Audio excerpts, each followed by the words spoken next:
Good morning students, myself Deepika Dhanwani and I am welcoming to all students on behalf of Ideal Institute of Commerce and Genius Schools of Commerce. Regarding the 12th standard, the subject accountancy, we discussed or took 2 to 3 lectures on introduction of partnership firm. If you remember, we discussed the basic meaning of partnership firm, the characteristics of partnership firm, what about the partnership deed, or you can say what is the meaning of partnership deed, what are the basic rules in the absence, which is applicable in the absence of partnership deed. The last or the previous class, we discussed the topic profit and loss appropriation account in detail and discussed on the topic the commission of partners and interest on drawing. Today's we choose the topic for discussing the next important interest on capital. There are some provisions in partnership deed or in partnership act 1932 regarding the interest on capital. The first point I got here, where there is no provision of interest on capital in deed, no interest on capital cannot be paid. अगर partnership deed में interest on capital से relevant कोई बात नहीं की गई है तो आपको कोई भी इंटरेस्ट ऑन कैपिटल पे नहीं करना है किसी भी पार्टनर को.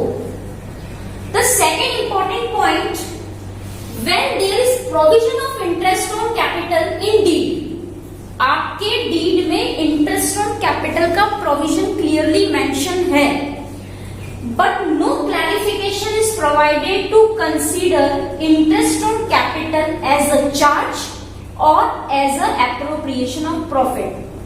आपके डीड में इंटरेस्ट का प्रोविजन है पर कोई क्लैरिफिकेशन नहीं दिया गया है कि उसे एक चार्ज माना जाए या एप्रोप्रिएशन ऑफ प्रॉफिट माना जाए. Here the question arises, what is the meaning of charge and what is the meaning of appropriation of profit? Means अगर इंटरेस्ट ऑन कैपिटल एक चार्ज के रूप में, एक एक्सपेंसेस के रूप में माना जाएगा तो आपको उसे पे करना कंपलसरी है किसी भी केस में, आइदर फर्म को लॉस क्यों नहीं हो. और अगर उसे एप्रोप्रिएशन ऑफ प्रॉफिट माना जाता है तो फिर ऑर्गेनाइजेशन या फर्म डिसाइड करती है कि उसे लॉस के केस में पे करना है या नहीं करना है. अगर प्रॉफिट सफिशिएंट नहीं है तो पे करना है या नहीं करना है, फिर वो अपना इंडिविजुअल डिसीजन ले सकते हैं. यहां पर अगेन रिपीट कर रही हूं, हमारे पार्टनरशिप डीड में आईओसी का प्रोविजन है पर क्लैरिफिकेशन नहीं है चार्ज के बारे में और एप्रोप्रिएशन ऑफ प्रॉफिट के बारे में. तो 3 इंपॉर्टेंट पॉइंट्स आपको ध्यान में रखने हैं, we should be consider. First, in case of loss no IOC. अगर फर्म लॉस के केस में चल रहा है तो कोई आईओसी आपको पे नहीं करनी है. इफ प्रॉफिट इज इक्वल और more than the amount of IOC, in this case IOC can be paid as per the prescribed rate. Profit sufficient है हमारे पास तो आपको आईओसी देनी ही देनी है क्योंकि आपके डीड में उसका प्रोविजन है.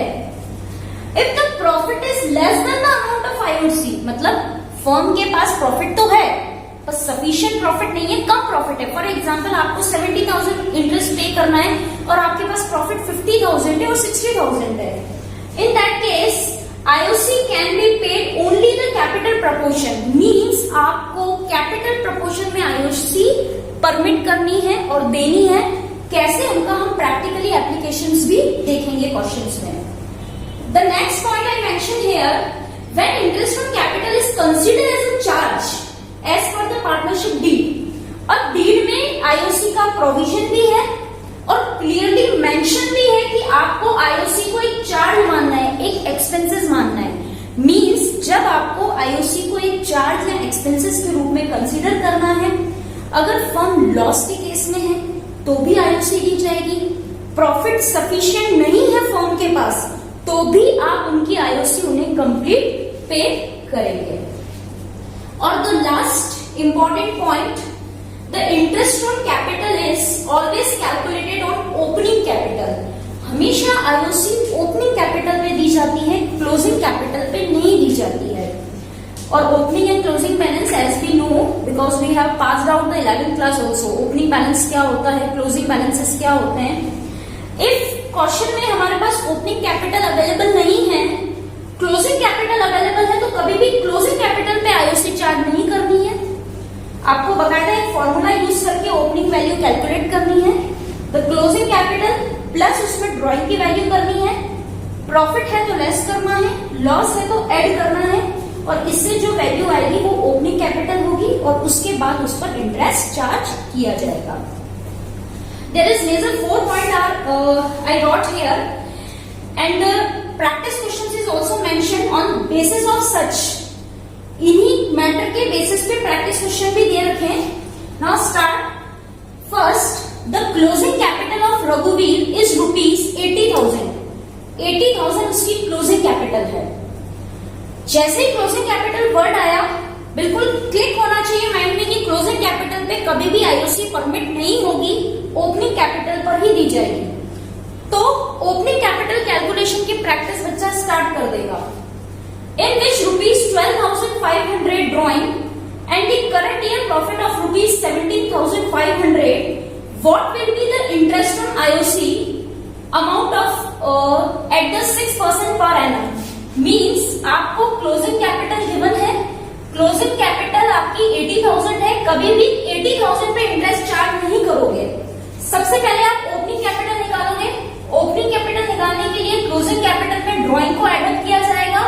अगर प्रॉफिट है तो लेस किया जाएगा, लॉस है तो ऐड किया जाएगा. ये फॉर्मूला यहाँ पर मेंशन है. ड्रॉइंग की वैल्यू 12,500 रुपीज है और प्रॉफिट की वैल्यू 17,500 रुपीज है.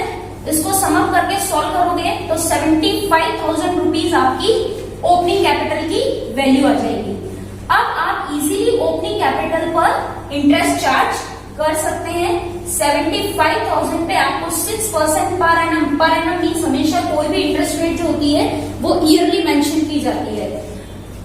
आपका इंटरेस्ट हो जाएगा 4,500 रुपीज. सो एक कॉन्सेप्ट यहाँ पर डेवलप हो गया कि कभी भी पार्टनर्स को इंटरेस्ट जो दिया जाएगा कैपिटल पे वो हमेशा ओपनिंग कैपिटल पे दिया जाएगा, क्लोजिंग पे नहीं दिया जाएगा. If in the absence of question, in the absence of regarding the opening capital, the student have to calculate the opening capital with the help of such formula, and then they can easily calculate the interest on capital. The second question is mentioned here. If firm has a profit of ₹40,000, firm के पास 40,000 का profit है, and there is no provision is made for the IOC in the partnership deed. Partnership deed में IOC के लिए कोई भी provision नहीं दिया गया है. देखो फर्स्ट नंबर क्वेश्चन पे ये वाला फॉर्मूला अप्लाई हुआ. रूल प्रॉफिट है पर डीड में आईओसी के लिए कुछ भी नहीं कहा गया है. लिखा हुआ यहाँ पर when there is no provision of IOC in deed IOC can not be paid. हमको आईओसी किसी भी पार्टनर को देनी ही नहीं है क्योंकि हमारे पास डीड में कोई जानकारी उपलब्ध नहीं है. Next question. If a firm has profit of ₹80,000 and 10% per annum IOC is payable as per the deed. Profit भी है और आईओसी देनी भी है, ये डीड में कंफर्म वो कह चुके हैं.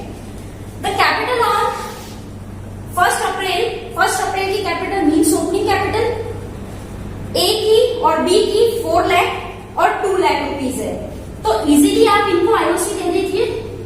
ए की कैपिटल है 4 लाख, 4 लाख पे 10% रेट है 40,000 रुपीज आईओसी, और बी की 2 लाख रुपीज, 2 लाख का 10% 20,000 रुपीज आईओसी. अगर इनका दोनों का सम अप भी करें तो 60,000 आ रहा है. मीन्स 80,000 प्रॉफिट हमारे पास सफिशिएंट है, हम इजीली उन्हें आईओसी कंप्लीटली दे सकते हैं. ये वाला रूल अप्लाई हुआ है यहाँ पर कि if profit is equal and more than the amount of IOC, in this case IOC can be paid as per the prescribed rate. आपके पास sufficient profit है तो आपको completely IOC उनको देनी है जो रेट क्वेश्चन में दे रखा है.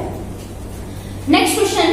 If a firm has profit of ₹30,000 and the capital of A and B is ₹4 lakh and 2 lakh respectively, the IOC rate is 10% per annum as per the deed, and deed is silence regarding the IOC as a question ये कह रहा है कि IOC charge है या नहीं है, इसके लिए डीड साइलेंट है।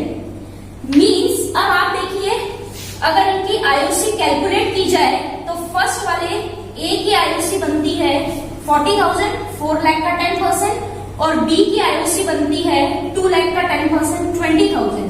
60,000 उनकी कंप्लीटली आईओसी की वैल्यू बनती है, पर हमारे पास प्रॉफिट सिर्फ 30,000 रुपीज है।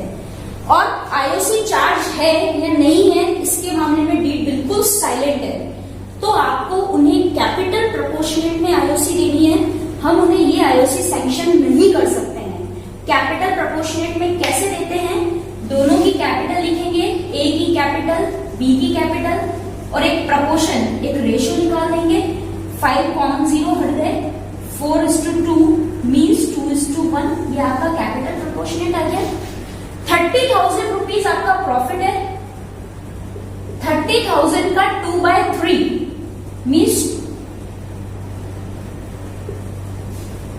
30,000 का 2/3 means 20,000 rupees capital, sorry IOC A को जाएगी, और 30,000 का 1/3 मीन्स 10,000 रुपीज आईओसी बी को जाएगी। ये केस तब अप्लाई होगा जब डीड में आईओसी देनी है, ये कंफर्म हो चुका है, बट हमारे पास प्रॉफिट सफिशिएंट नहीं है और क्वेश्चन साइलेंट है चार्ज के बारे में।